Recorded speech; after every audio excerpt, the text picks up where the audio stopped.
Hey, what is up guys? My name is Rahul and from today I've thought of starting a new video series. So the plan is to learn something new every day on a particular topic and which I'll be sharing it with you guys so that not only me but you can also take benefit from it. So the topic that I've chosen is Bash. Today we'll just be focusing on compiled and interpreted languages as I feel that the definitions out there are quite vague and shallow. But first let's talk about Bash. So right over here I have opened up a window. So some call it the terminal while others refer it to as the bash.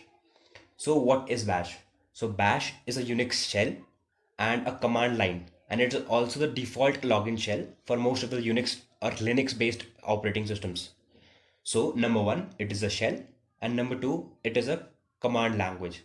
And more specifically, it is a interpreted command line language. So that brings us to a new word called interpreter. And when we discuss about interpreter, I think we should also discuss about a compiler. So first, let's discuss about a compiler. So a compiler takes in a source code, it processes it, and then it produces an object code.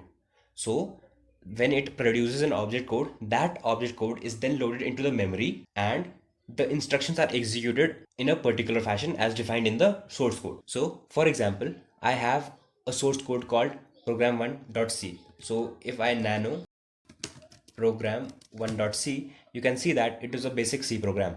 But C is a compiled type language. So what do we mean? It means that this is the source code. I'll have to compile it, tag O for output and P.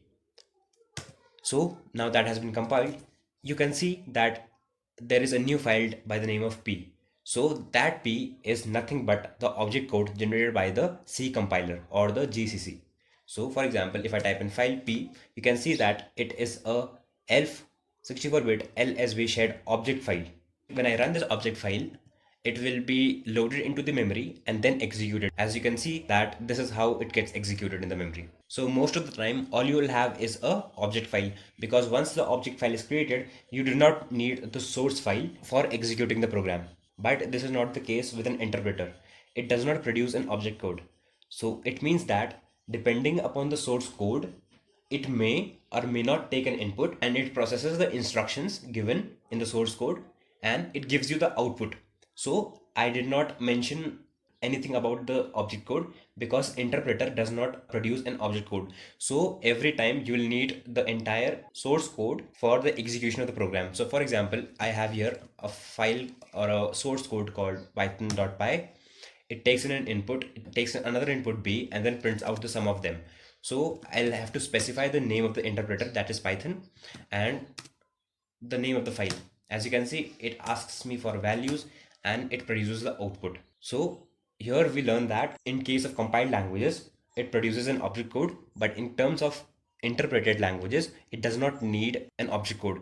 All we need is the source file for its execution. So in the next video, we'll discuss or talk about interpreted languages and how they can be called. More specifically, we'll be talking about Bash, the number of ways in which Bash files can be called, and a few instructions as well.